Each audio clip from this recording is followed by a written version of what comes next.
Last lesson 3.3 we talked about slopes, and slopes are really going to come into play on this lesson right here called equations of lines. So what we're going to do is we're going to have some lines, and let's see, here's a little x and y axis, and let's put a line in here. So you're going to have a line maybe going something like this. All right, so that yellow one right there would be the line, and we're going to write down a little mathematical equation that's going to describe this line. We're going to have two equations that we're going to talk about in this lesson, and they still represent the same line, but two different ways to represent this line.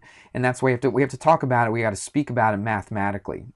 So I don't want to just say, well, it's that yellow line that's kind of slanting that way, and it kind of, we don't want to say it like that. We want to be real specific. But that's what we are going to talk about, though. We are going to talk about the slant and where it crosses and that kind of stuff. And that kind of describes this line for you. So let's talk about the two equations that we're going to discuss right here. The first one, we'll put the names down first, and then I'll show you what the equations are. The first one is called the slope-intercept form. That's really, really popular. And I'm sure that you talked about this. Well, I hope you talked about this in Algebra 1, the slope-intercept form. That's very, very common, and you could probably cite it right now. It's y equals mx plus b. Now, we've mentioned the m. The whole last lesson was about the m, which is the slope. It's this b right here is the intercept. So the slope is the m, and the intercept is the x. Let's pull this up just a little bit. Okay, so this right here is the slope in the slope-intercept form, and this right here is the intercept. And I'll talk about that in a second. But more specifically, there's two intercepts. One is the one there. This one right here is the important one. It's called the y-intercept. I'll just shorthand it like this. This is where the line crosses the y-axis. So let's go back up here and let's take a look at it. So right now, if I asked you to put like a dot where the y-intercept is, here's my line, and it goes through the y-axis. Remember, this is the x-axis, this is the y-axis.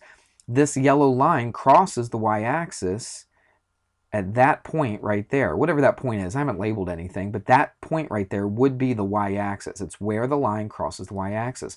And of course, the slope, I could pick any 2 points on here, and I could rise, and then I could run, and whatever that is, whatever the rise and run is, that would be the slope of the line. So that's the slope-intercept form. So before we talk about the other one, let's do a little equation with the slope-intercept form, a little example with a slope-intercept form. All right, so I'm using this white background for my graph. It's a little easier to read on the white background on this one. So anyway, what it said, this is example 1. It's on page 196 if you want to look at it. It says, write an equation in slope-intercept form. Now, as soon as it says slope-intercept form, I'm thinking, let me change something here. Okay, I'm thinking y equals mx plus b. So when it says the slope-intercept form, that's the form that I'm talking about right here. And see what they give you. So they give you a slope of 3. So I'll write it as m. If you read the example, they write the word slope out, but I'll put it m. And it says the slope of 3, so m equals 3. And it says the y-intercept of -2. And I'm just going to shorthand it. Y-intercept is -2. Now this is about as easy as you could possibly get on these kind of problems. First thing we're going to plot. Okay, we're not going to go in the order of the slope. First thing we're going to plot is a point. And the slope is not a point. Okay, it just tells you how far up and how far over. The y-intercept is a point. So that means our line crosses the y-axis, which is this axis right here. The line crosses the y-axis at -2. So on the y-axis, I'm going to come down here to -2 and put a point. All right, so that is the y-intercept. Now, how does my line cross? Does it go like this? Does it go like this? It all depends on the slope. So if you look, the slope is 3, or I could write it 3 over 1. So what we're going to do is we're going to go to that y-intercept. Don't go to the origin, go to the y-intercept, and that's going to be your starting point. And then you're going to find the slope. The slope is 3 over 1, which is the rise over the run. So from the y-intercept, I'll say that again, we start at the y-intercept, we're going to rise 3 and run 1. So I rise 3, which means I go up 3 places, 1, 2, 3. And then I run 1 place, which means it's positive, so I go to the right. So there you go. Now, if you wanted to extend it, do a couple more points, you could always do that. start from this point right here, and let's rise 3 and run 1. 1, 2, 3, run 1. You don't have to do that, but sometimes it's helpful if you're graphing it on graph paper, especially if these points are really close together. If you stretch it out a little bit, it might make it a little easier. Look, you could also do this. You could go rise -3 and run -1. Wouldn't that be the same? Wouldn't -3 over -1 still be the same? Sure it would, because negative over negative is positive. So I'm going to rise -3, 1, 2, 3, and I'm going to run -1, 1 right there. If you look at that, see, they all line up. They all line up on the same line. And that's basically all I wanted to show you, was that they all line up in the same line. So what we do is we connect them. Let's extend this just a little bit. We don't really want to just go from point to point. Let's try that one more time. Try to get that to land right on there. That's pretty good.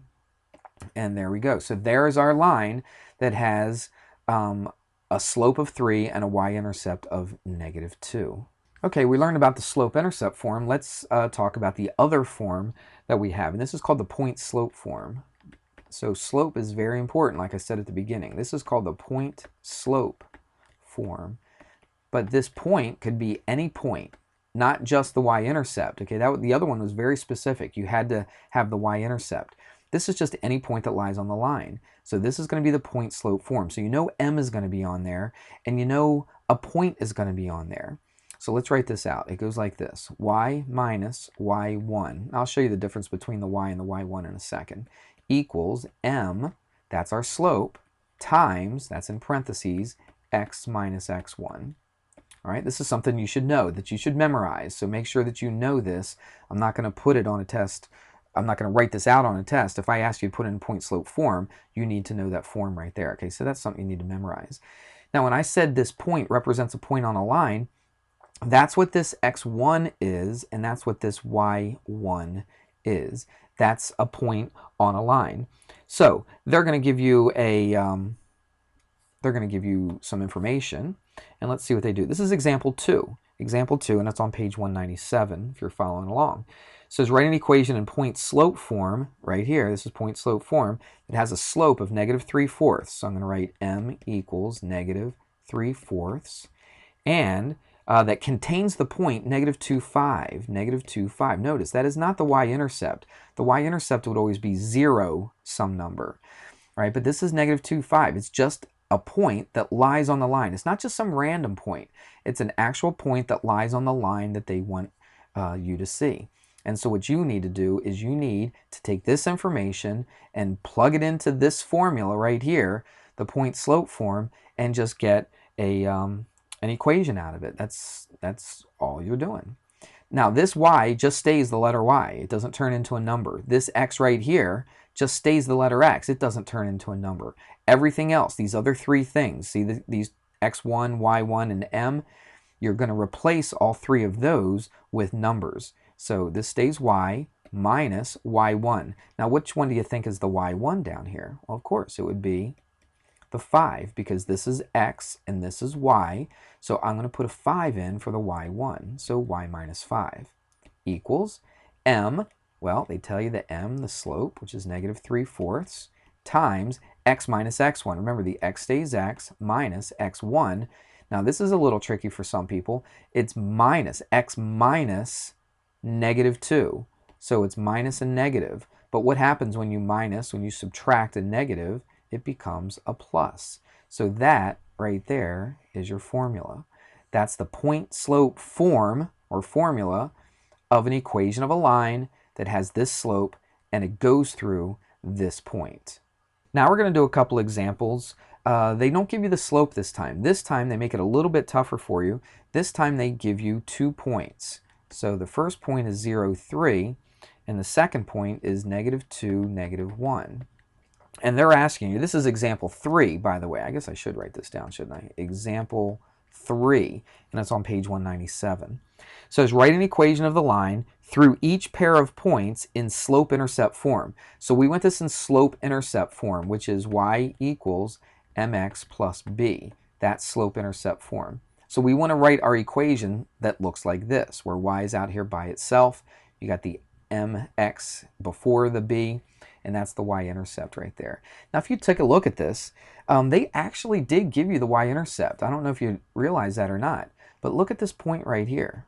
That point is 0, 3. So watch, if I'm just going to do this real quick. There's the x and y axis. 0, 3 would be right there. Look at that. That is the y-intercept. So they actually made this a little easier for you. They actually gave you the y-intercept. So recognizing that's the y-intercept, look, I could just say b equals positive 3. So I could put that right there. What's the other thing that I'm missing? I only need two things. When I write the equation of a line in slope-intercept form, I only need two things. I need the y-intercept, which they gave it to me basically right there. I just had to realize that that was the y-intercept. And you also need the slope. Now look at this. I've got 2 points. They don't give you the slope. You have to figure out the slope. So let's figure out the slope. We just did this in the last lesson. So to find the slope, remember it's the change in y over the change in x. So let's do the change in y. So I subtract the y's from each other. Let's go 3 minus negative 1. 3 minus negative 1. And let's subtract the x's from each other in the same order. If I went the left minus the right, I have to go the left minus the right on the x's. So this would be 0 minus negative 2. Okay, that's going to be plus. So 3 plus 1 is 4. That's also going to be a plus, and that's a 2. We simplify that, so the slope of this line is 2. So look at this. All I need are two things. I need the y-intercept and I need the slope, and I'm basically done. So now all I have to do is just plug it into this formula. Remember, the y just stays y equals m. We just found it. It was 2. We just found the slope between those two lines. And then this just stays the letter x, and then we put in whatever this number is. It's positive 3, so we put plus 3. So that is the slope-intercept form of the equation of a line that, how do we say that? That goes through, I guess, that's the best way to say it, that goes through those 2 points. Let's do another one. It's not quite this easy. This one was a little bit easier because we realized that 0, 3 was the y-intercept. Let's do one where they don't give you the y-intercept and we have to figure out the y-intercept. This one's a little bit more involved than what we just did right there. All right, here it is. You know what? That's not it. I wrote the wrong numbers down. Let me write the right numbers down. That was the last problem, wasn't it? All right, let's try this again. There's the right points. And what we want to do is we want to write our final answer in slope-intercept form. It's a pretty practical use of these equations of a line. Okay, so slope-intercept form is one of the most popular, probably the most popular equation of a line. But guess what we're going to do? We're not actually going to put it in slope-intercept form to start off. Now we could, and I might show you how to do it both ways, but I'll do it the way the book does it so that when you look at it, you say, okay, that's what he was doing. They actually put it into the point-slope form first. Let me write down the point-slope form just to remember it. All right, so that's the point-slope form. And why would you use this? Because look, we have a point. So we don't specifically have a y-intercept here, but we do have 2 points that lie on the line. So the first thing I'm going to have to find is what the slope is. So that's what we're going to do right off the bat. Let's find the slope of the line that goes between those 2 points. We just did this earlier. You'll do this a lot, finding the slope of things, and you should get really good at it after a while. So the slope is the change in y over the change in x. So we subtract the y's from each other, 4 minus negative 4. Then we subtract the x's from each other, negative 7 minus 9. Let's work this out. That's a plus, and so that's 8, and that's a negative 16. And so that reduces to negative 1 over 2. So our slope is negative 1/2. Let's write it down right here. So our slope is negative 1/2. That's what's going to go right there. All right, so now we got to figure out, I'll do that in a second, I'll put that there in a second, but now we got to figure out what's going to go in the x1 and the y1. Well, any point that lies on our line can go into the x1, y1. So do I have a point that lies on the line? Well, sure I do. I've actually got 2 points that I know that actually lie on the line. This is what's cool about this. I can pick either this point or this point, and it doesn't make any difference. Let's just choose the first one, okay? No special reason. I really don't have any reason at all to pick that one besides this one, all right? I just picked one. So now this is my x, and this is my y. So that's what I'm going to put into this point-slope form. I'll tell you what, let's shove this over right here, okay? So now let's put some stuff in here. Remember, this first y just stays y. So it's y minus y1. My y1 is 4. equals the m, I just went through how to find the m, it's negative 1/2, times x minus x1. So it's just an x minus x1, which is negative 7. So minus a negative 7. All right, now what we have to do is we want to write our answer in slope-intercept form, which means we need to get y by itself. So let's just work this out. It's just some basic algebra. So I'll do this quickly so you can see what's going on. So it's negative 1/2 x. Remember, this is plus. Now, I got to distribute this negative 1/2 through here. So negative times a positive is a negative, and 1/2 times 7 is 7/2. That's the best way to write it, I think. You could use decimals if you want, but let's try to work with fractions. Let's get y by itself. So let's add a 4 to both sides. If I add a 4 here, I have to add a 4 to this. Now watch, I'm going to add a 4 to this, but I'm adding it to a fraction with a denominator of 2. So let's write that 8/2. Isn't that the same thing as 4? Absolutely. Okay, it's just common denominators. So that cancels. Y equals negative 1/2 x. And then add these up. Negative 7/2 plus 8/2 is 1/2. Positive 1/2. And that right there is the equation of the line that goes through these 2 points. Notice you didn't have to graph this at all, did you? All you had to do was know about your forms, put the right stuff in the form. Find the slope first, then choose either one of these points. It doesn't matter which one. For x and y, for the x1 and the y1, we plugged it in, we worked it out, we got y by itself, we simplified it, and that's what we got. Let's do this. They don't do this in the book, but let's not put it into the point-slope form first. Let's put it directly in the slope-intercept form and see if you like that way better. Okay, you may not, but you should get the same exact answer. So let's give that a shot. Let's do the same problem, and we're going to come up with the same answer, but we're going to do it just a little bit differently. Let's put it directly into the slope-intercept form. Now notice the x and the y. What do the x and the y represent on this form right here? They actually represent a point on the line. Just like the x1, y1 did on the other problem, this x and y represent a point on the line. Do I know a point? Yeah, I know this one and I know this one.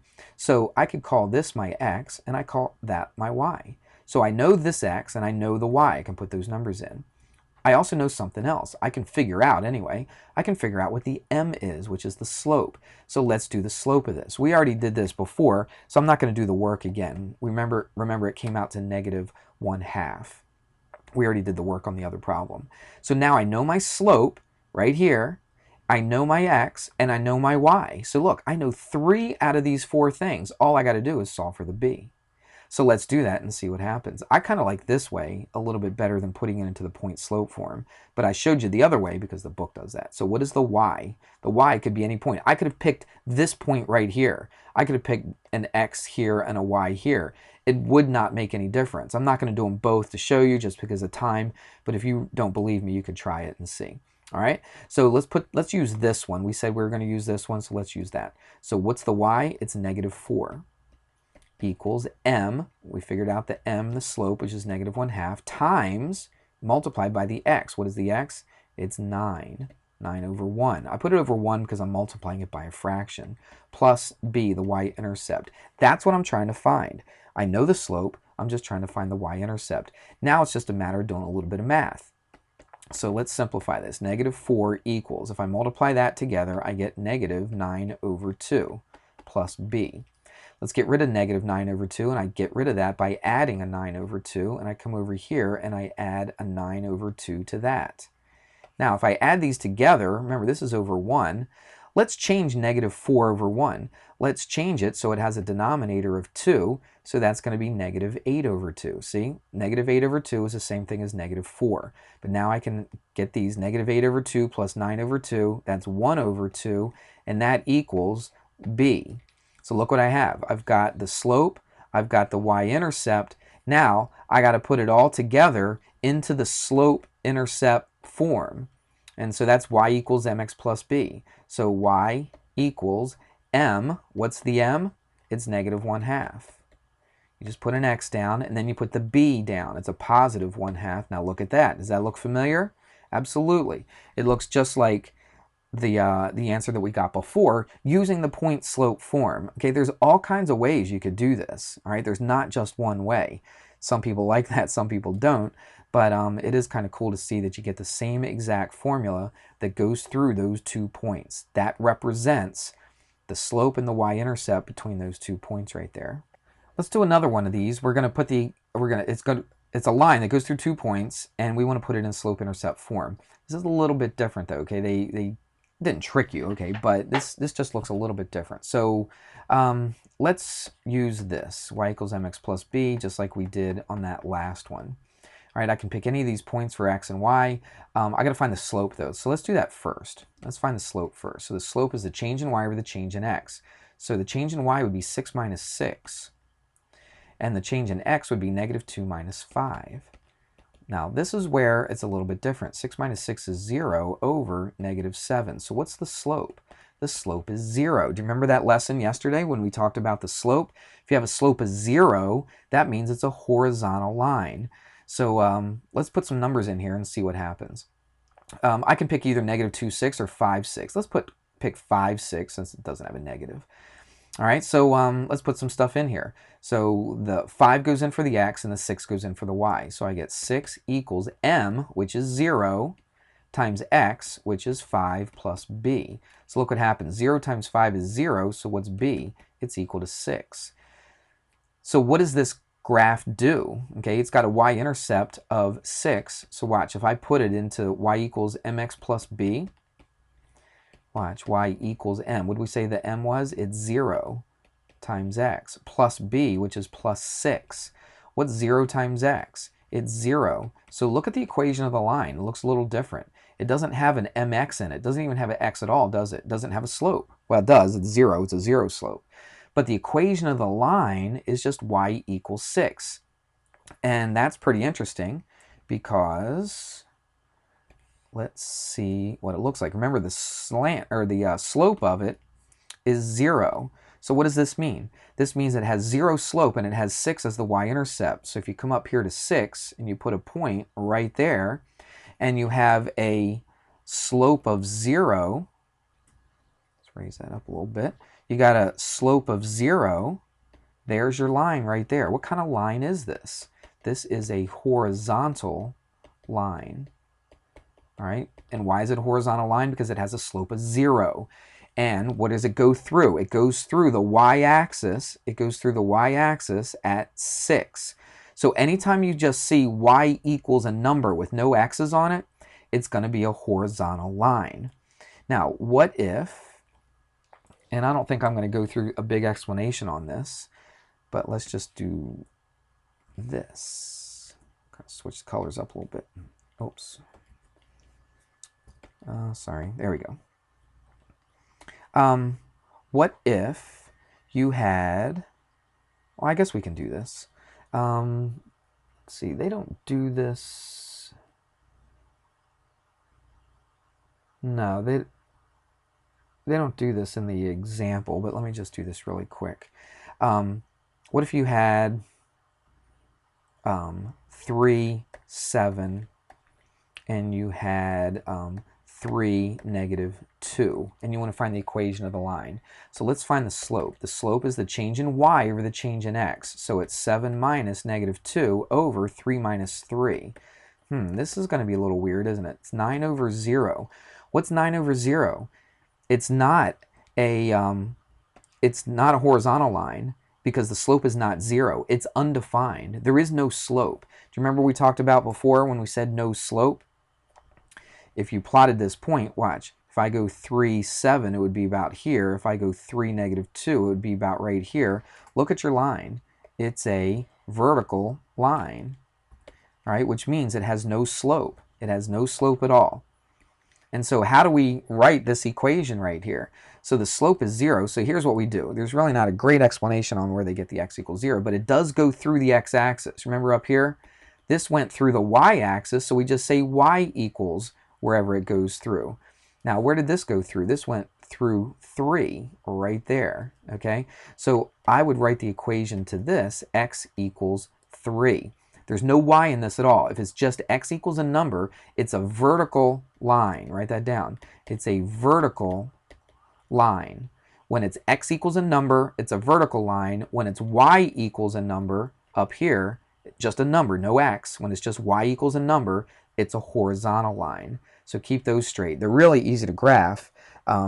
People just have a tendency to forget which one's which. Remember, it's what axis that the line goes through. This blue line goes through the x-axis, so it's x equals. And the horizontal line went through the y-axis, so it's y equals. Hope that makes a little sense. We got one more little part to this when we're done. Here's the last one we're going to do, and you see a word that looks familiar in that last lesson we talked about slopes. Talking about a line that's perpendicular. Remember what's true about lines that are perpendicular to each other. They're slopes. Their slopes are negative reciprocals of each other. Okay, go back and look at that lesson because I can't reteach that. So make sure you go back and you understand what we're talking about here. So it says write an equation in slope-intercept form. So that means my answer needs to look like this. That's what I always usually do, is just write it like this. So in slope-intercept form for a line that's perpendicular to this line right here. So my line, I'll put the perpendicular symbol. Okay, so it's perpendicular to this line right here. Well, what must be true about the slopes of two lines that are perpendicular? So if this line has a slope of negative, watch this, if this line has a slope of -3, what is the slope of a line that's perpendicular to it? Do you remember from the last lesson? It's negative reciprocal. So we change the sign, which is positive, and then we take the reciprocal, or we flip it. We take the inverse of this. So it would be positive 1/3. So all I had to do was look at the slope of the line that they give me, which is -3. And then I know that my slope is perpendicular to this one. My line is perpendicular to this one, so my slope is going to be the negative reciprocal. The opposite sign, so it was negative, now it's positive, and I flip, okay, the fraction, and then I get 1/3. So look, that's what's going to go right here. I know what my slope is going to be, and it's going to be positive 1/3. Now I know a couple other things too. I know 4, 0. So that means the 0 is the y, and then the 4 is the x, so it's 1/3 times 4, I'll put that over 1, plus b. And now we can solve the b. Remember, we know what the slope is. That's 1/3. Now we can find the b, which is the y-intercept. So let's do this. 0 equals, multiply those together, that's 4/3 plus b. Let's get b by itself. We subtract 4/3 from both sides, so b is -4/3. Those are the two things that we need to write the equation of a line. So let's do that. Let's just put it all together now. Y equals m, which is 1/3, and then an x, and then the b, which is -4/3. And that is the equation of a line that's perpendicular to this one. If I was to graph it, I'm running out of time now, but you can try it. Graph this line right here. They will be perpendicular to each other. Why? Because the slopes are negative reciprocals of each other. All right, so, and this line right here is going to go through the point 40. All right, try it. Graph it on some graph paper and see. If you did it real careful, this line will go through the point 40, and it will be perpendicular to this line right here. All right, there we go. Look at that. I did it in less than 30 minutes. So good luck with your homework, and enjoy the rest of the night.